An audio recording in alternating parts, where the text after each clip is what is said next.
Hey guys, it's Celine again, second half of my witchy check-in, kind of a deal. I am not completely sure how I will go on with my second part of my tale, to the extent that I have astrology in here as well, and it tends to get really abstract really quickly. And I don't want it to be that way. So I'm going to try and invent something else, okay? So bear with. I think the best thing I can do is to start off actually from the end point of what things are like for me and describe the, the things, okay? The great large gaping hole in some relationships between some people where I am also often myself affected. Recently there have been a couple more people where I did their birth charts and I found out how it was that some of the issues that I have been seeing going on with those people, and not just one individual, but it has to do with their daughter, with myself, other people. So it's like you're looking at a phenomenon that happens a lot is that people interact or have long-term relationships or even have kids with recurring the same astrological sign. So there's like astrology families, like you would have thinking of starseed families, or soul families or something like that. It is probably part of the same deal where I, for example, am really fond of people who are Aries. I have not many, but there are a few people around, and people who are Aries appeal to me always. So if you're an Aries, I am going to like you. Whether you think that makes sense or not, whether I think it makes sense, and it doesn't have anything to do with what you do in life, what kind of a job you have, or what kind of interests you have in life. None of that matters really. Aries are just kind of a kind of an energy that I react to very in a manner that's just kind of, it makes me feel alive, I'm going to shift my phone a bit back to its more normal position. I was also trying to spin on my spinning wheel at the same time, but I felt it was more distracting than anything. And this is kind of a fiddly subject matter here that I'm trying to talk about. So what the astrological phenomenon that underpins the dark hole in relationships kind of a deal, I will talk about in a bit. I'm first going to try to describe what I feel is going on. So I have to go back in my own experience quite a bit to see, and I suppose that's the only way that really makes sense to talk about this, really, to see what it is like. I come from a background, as I described at the end of my last video, where I wasn't really seen to some extent. And I believe the whole seeing the other, there's a whole set of aspects to that. So maybe that's what this video is really going to be about. The astrology is just there's no point to astrology by itself unless you're an astrology geek like me. And if you are, you will get a helping of that at some point. But it has to be practical. It has to connect with real life and real relationships, right? Otherwise, it's not gonna make the difference that it should, really, because it can make a whole lot of difference. I am finding out all the time. So I come from a situation where not being seen was the norm. However, there were parts where the not being seen kind of a part of the interaction where you weren't really a person, but you were only a set of functions. For example, that's one aspect, like a mechanistic aspect to the dark hole. I'm not saying black hole because I believe it is dark, not black. It can feel like a black hole though. The mechanistic side for me had to do, for example, in that were parts of the background of my parents, for example, who were traumatized people, as I've said many times already, where they had to the extent that they ever were able to interact in ways that are compassionate and connecting, they sort of unlearned it, you know, as small kids. I think this applies to my mum, certainly. She was untaught, so it was taken from her, a piece of a capacity for so that's something that actually happens in a person's life in the way they're treated by their parents, by their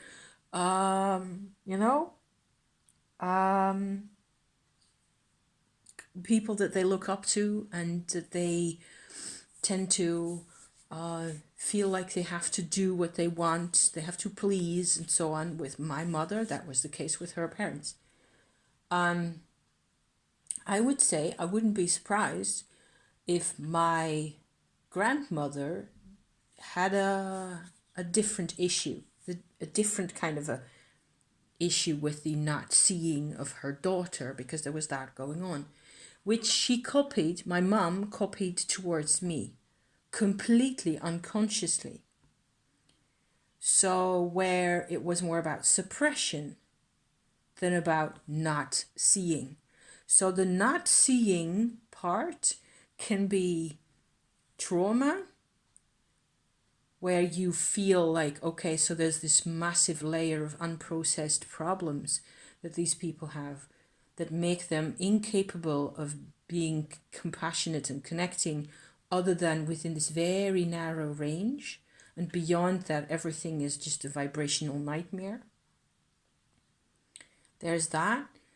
There's actual suppression, where people copy out patterns that they have learned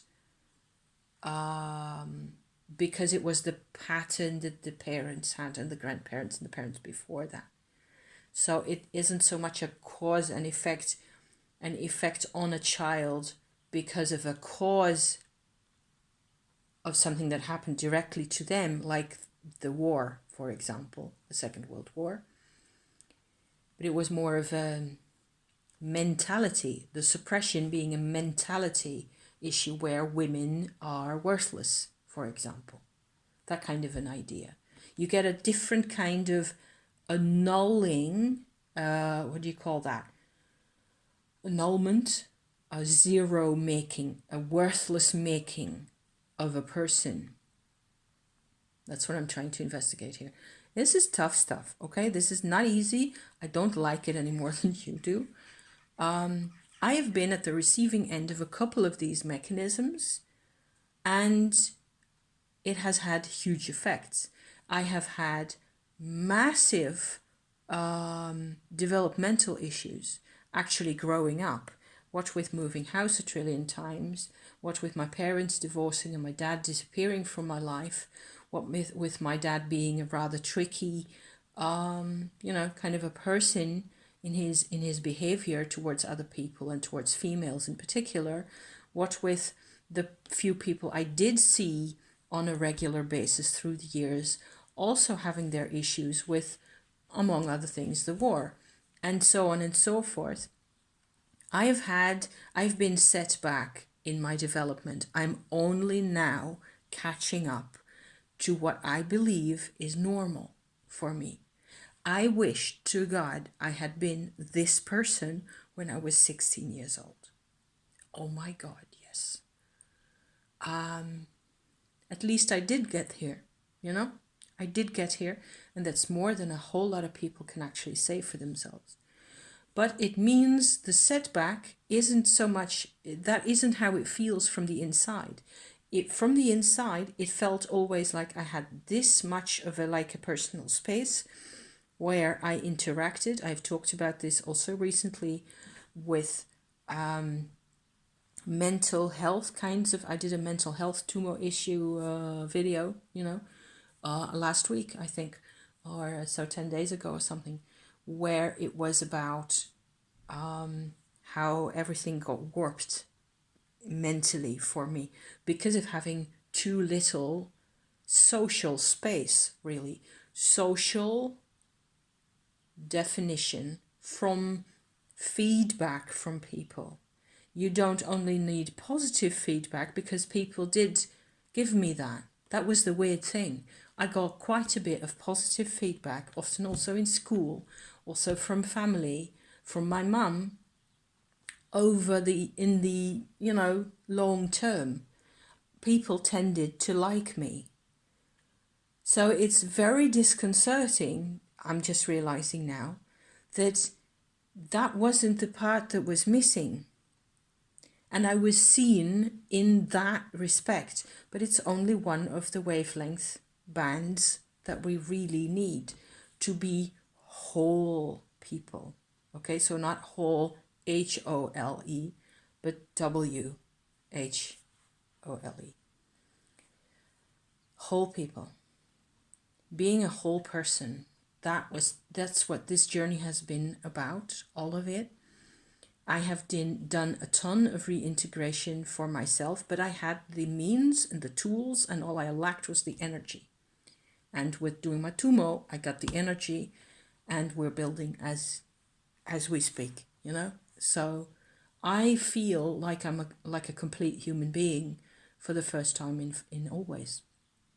I had to go through, at the very beginning of this really weird path that I'm on, I had to go through a soul retrieval experience, like a hypnotic regression kind of a deal on YouTube with Brian Weiss, to whom I'll be eternally grateful for being just, there with his soothing voice and his very simple, plain, approachable way of method, that I just clicked into. And it took me another 3 years after this regression event to become aware that I needed to integrate the path that I had found for myself. I didn't have a shaman or some other kind of a wizard, psycho wizard, with me who could just, zip me up.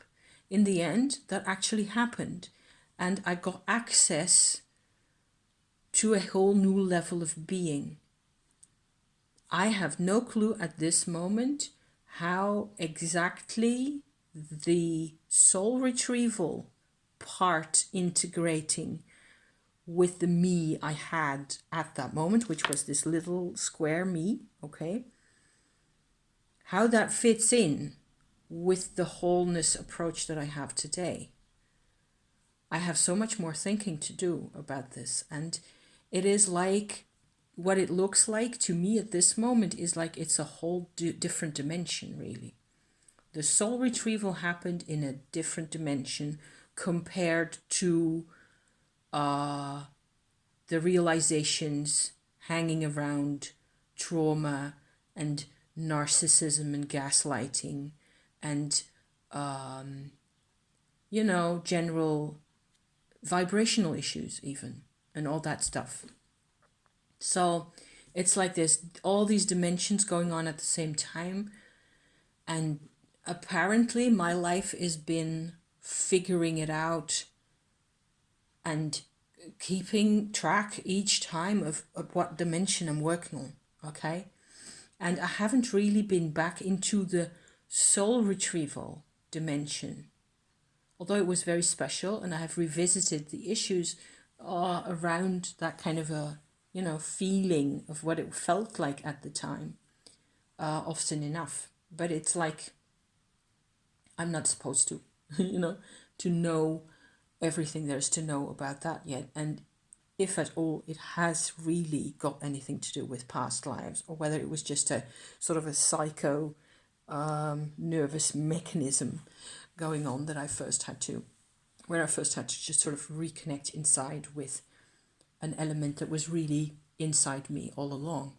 It didn't feel that way. It felt like it had to be, I had to fish for it, like so, in the depths of time, and to reconnect with this, with some kind of an energy that was completely different from what I had on that very day for myself, that I had available.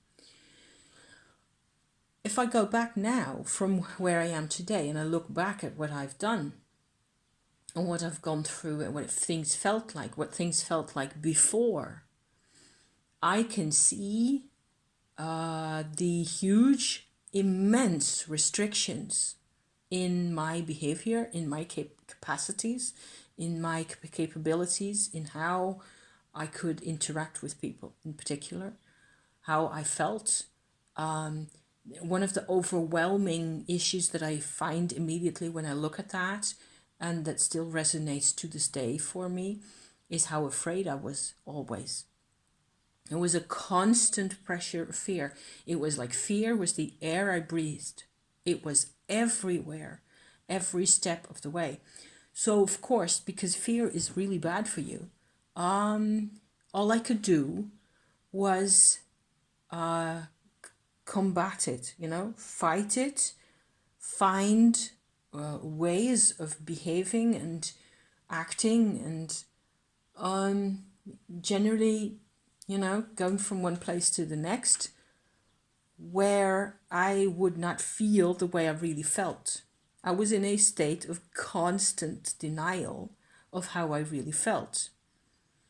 So that's big, right? That means that you have no clue who you really are, because you have been fighting this fear for so long, for decades really. By the time I started realizing some of this mess, I was over 30, well over 30. And so I'd been doing this in this way for at least 20 years.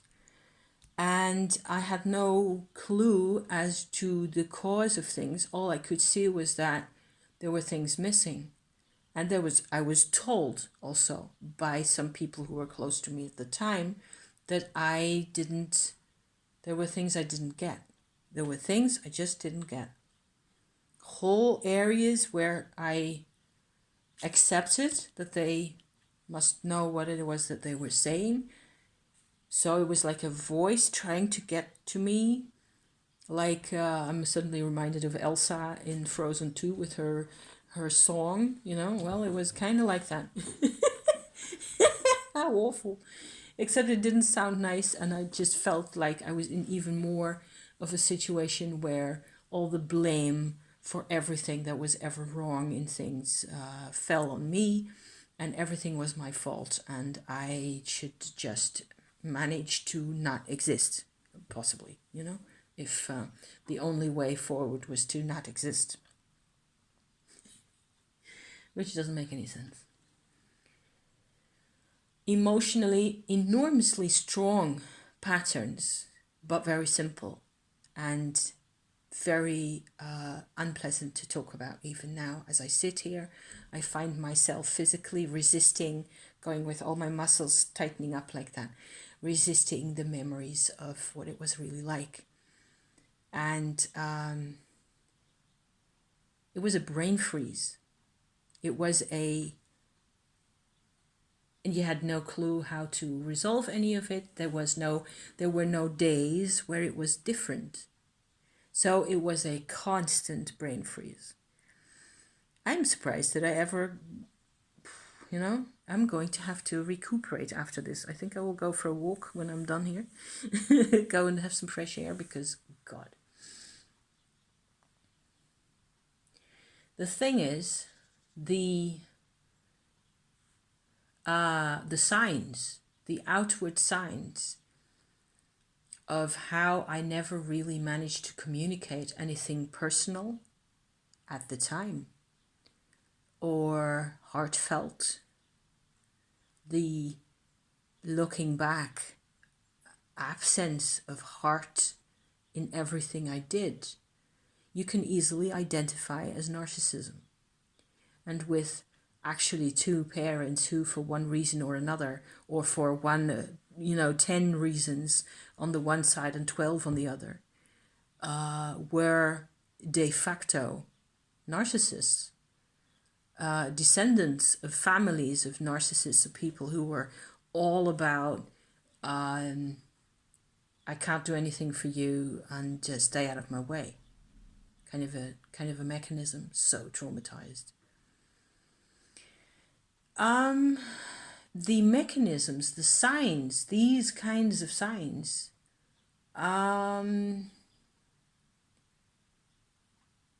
they have all the characteristics of this lack of self. You cannot feel who you are. And part of it, like I said in my last video, was about not getting enough feedback. Being denied the feedback that I needed in order to become me.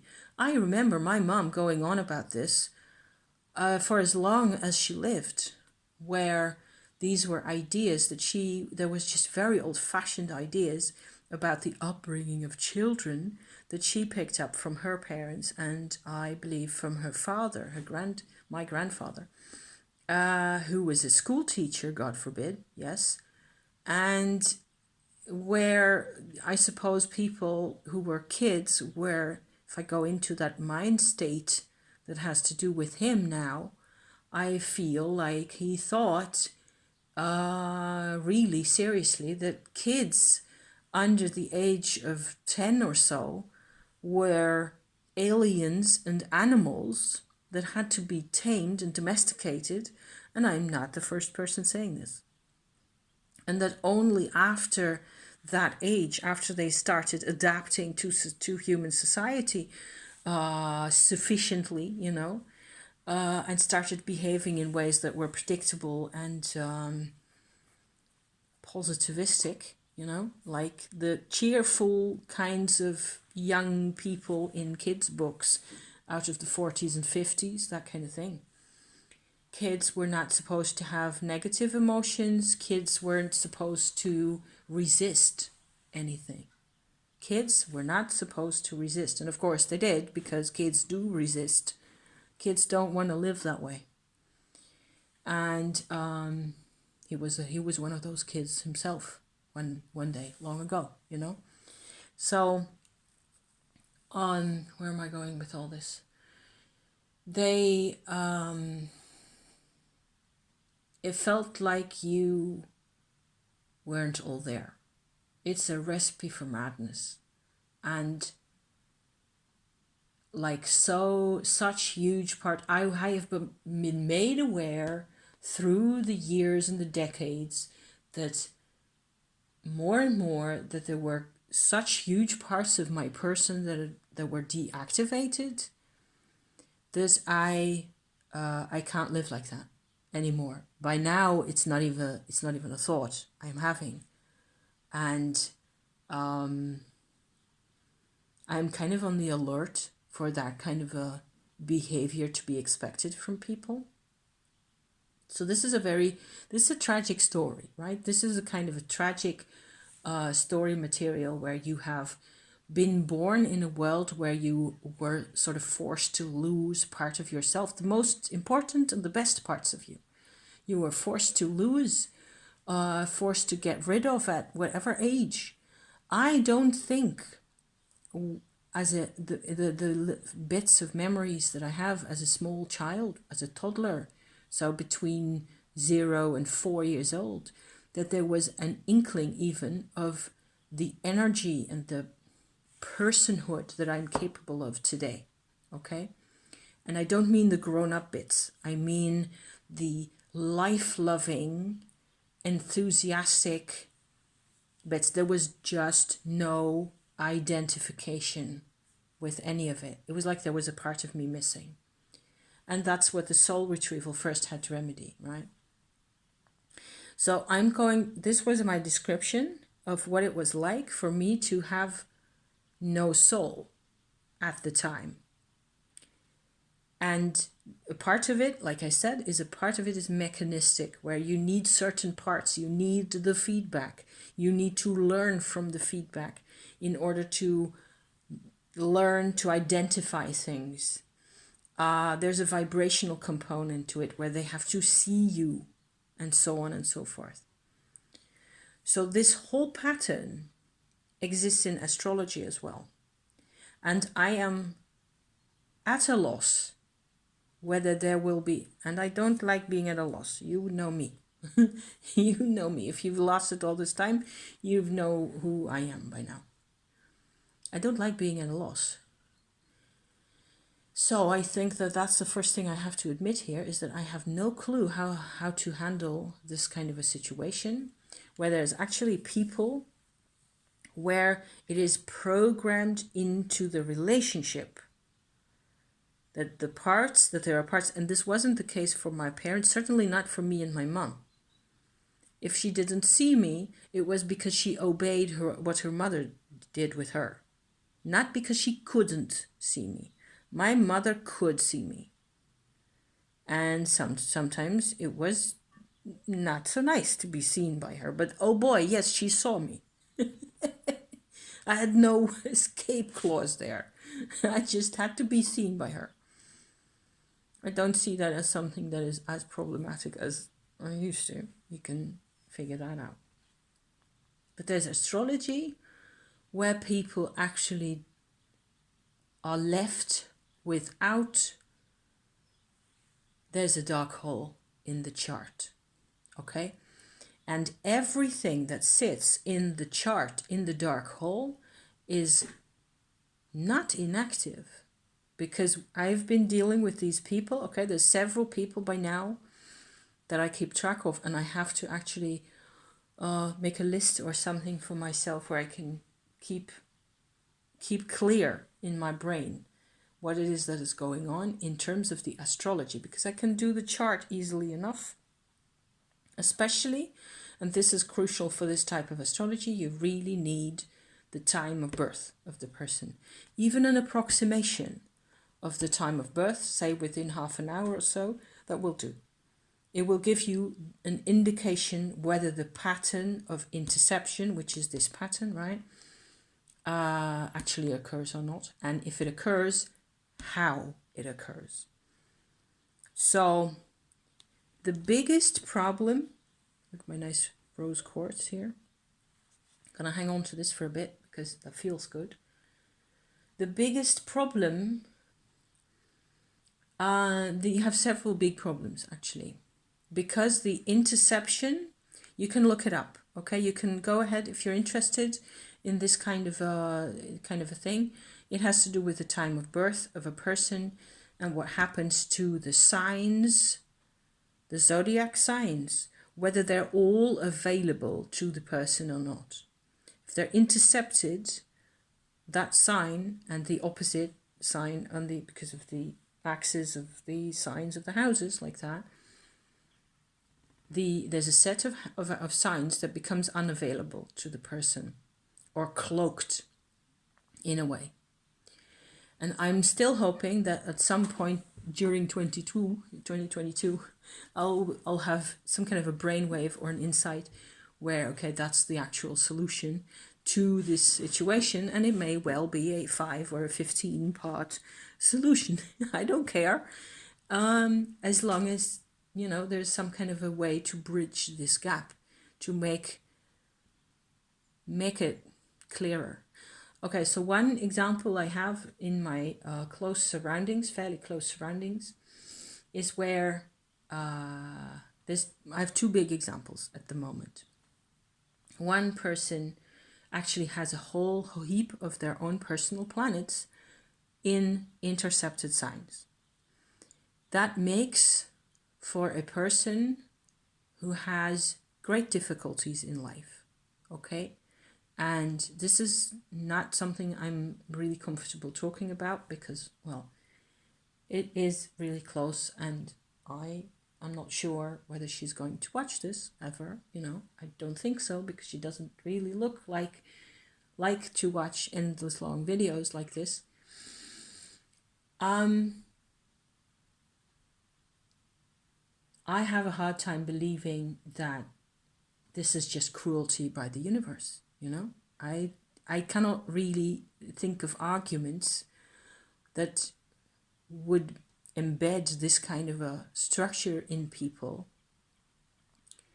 Also, I believe that what happens to them comes out anyway. It is just that they're a lot less aware of it. It has to do with their own self-awareness. So maybe that's the only solution you really need, is self-awareness. And study your own self-awareness will actually help to study it, to amplify your self-awareness, to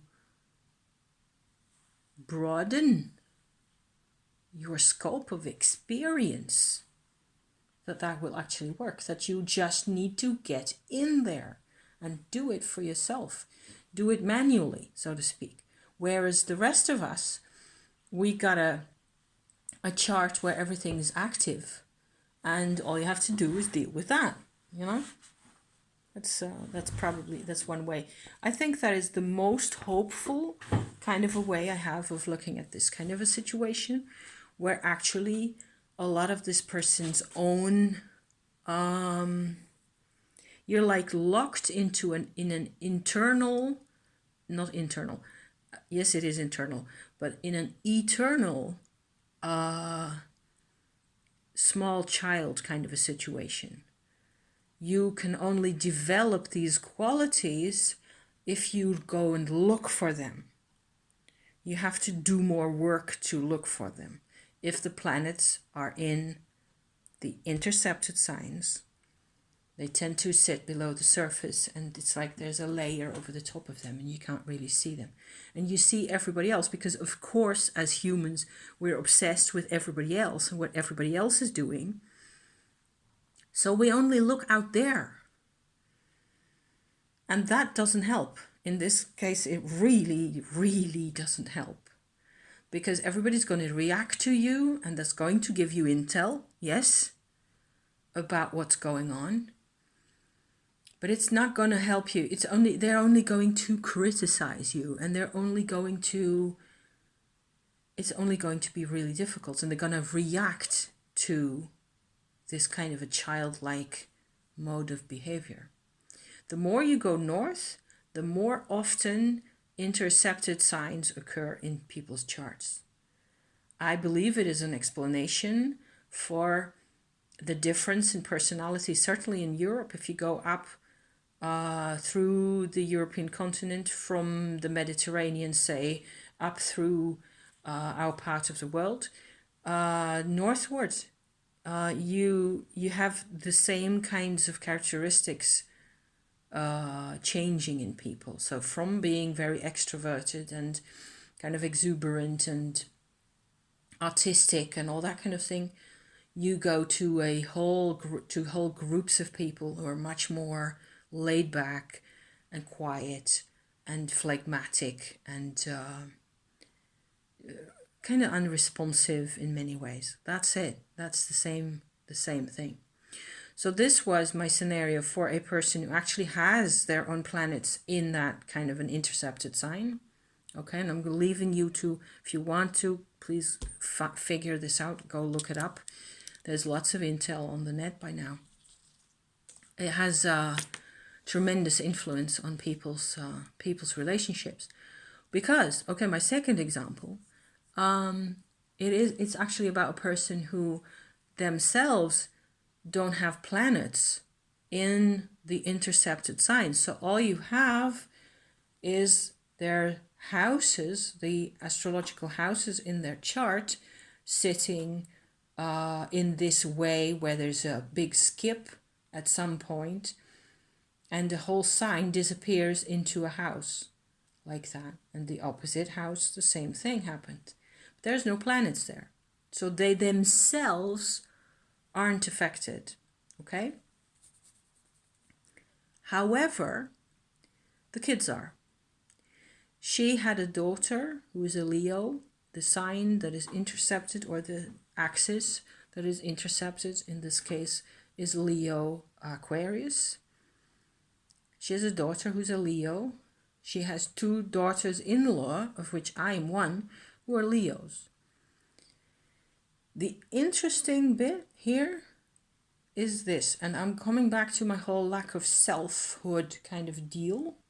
If you can still follow my thoughts somehow, I hope.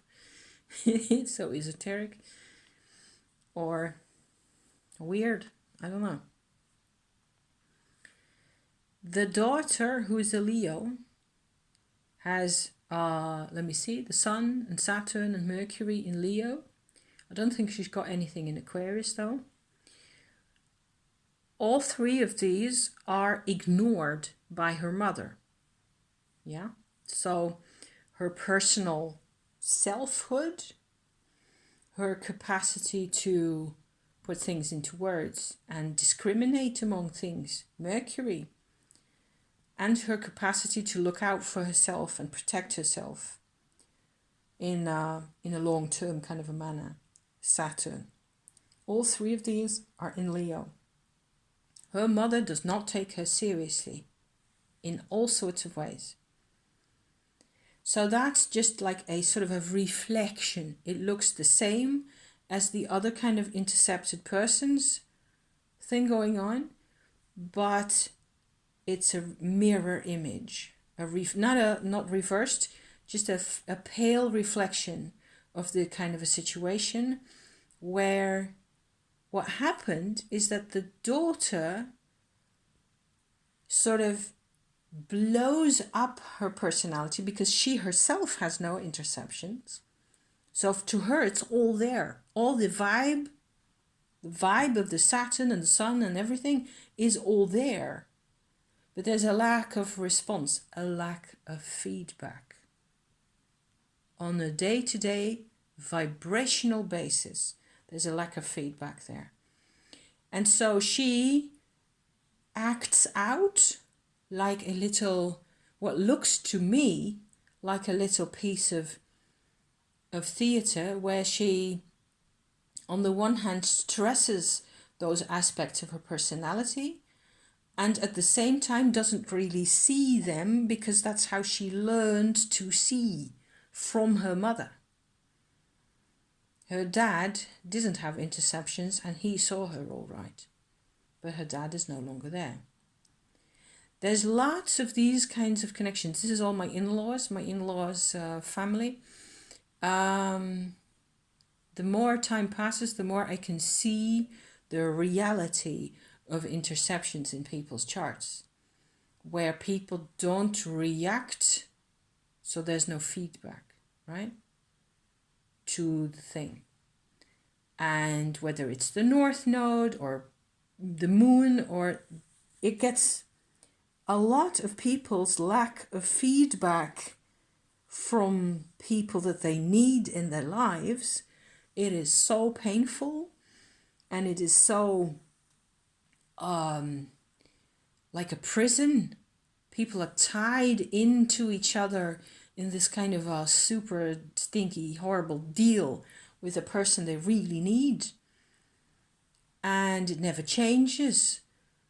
And they have to figure this out. It is like the first type of categories person, where they have to become self-aware enough to realize, okay, these parts I need to work on. In the other case, it's like another person serves as a little training yard, exercise yard, for the interception to work in and to express itself. And if it happens, if it's their own planets, then it happens within the person themselves. And they, it's always easier to work on something that is actually close at hand, wouldn't you say? So, yeah. It has everything to do with denial of self, denial of self-expression. It just can't happen.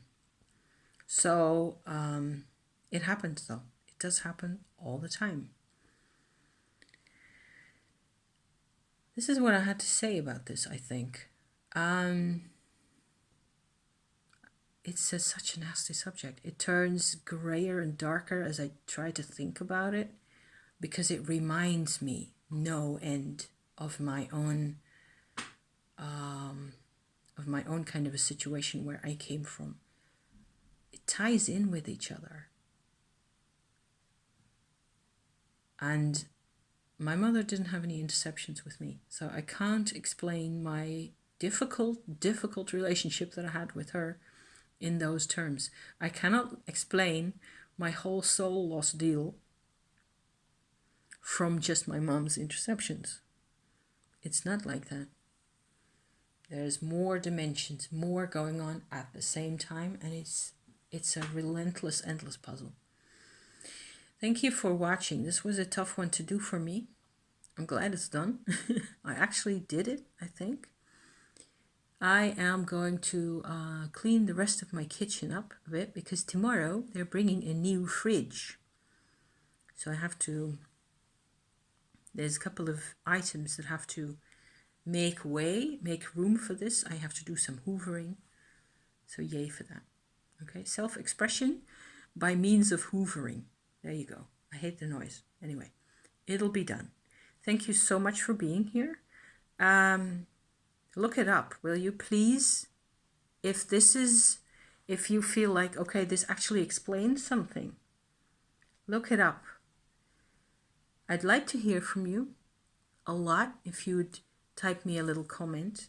This is me, and I thank you for blah. Wouldn't that be awesome? I'll upload this tomorrow, because you already had one of mine today. So tomorrow will be fine, Friday. But yeah, that's more or less the deal I'm thinking of here, is that a light bulb moment might go off in somebody's head over there, over in the world, in the internet, where you go like, this actually explains something. And I'm going to go and look it up now. And if I have extracted the time of birth and all the rest of it, or phoned up an astrologer and sent the data over to them, and then 3 weeks later you get your thing, and it turns out that there's an actual interception there. It's a huge deal. It creates sort of an artificial situation of soul loss, in a way. It is like an illusion of self-loss, of soul loss, I should say. It's also loss of self. Yeah. It's really yeah. Hoovering time. Thank you for watching. I love you to pieces, and I will see you again next week. Okay? Ciao for now. Bye-bye.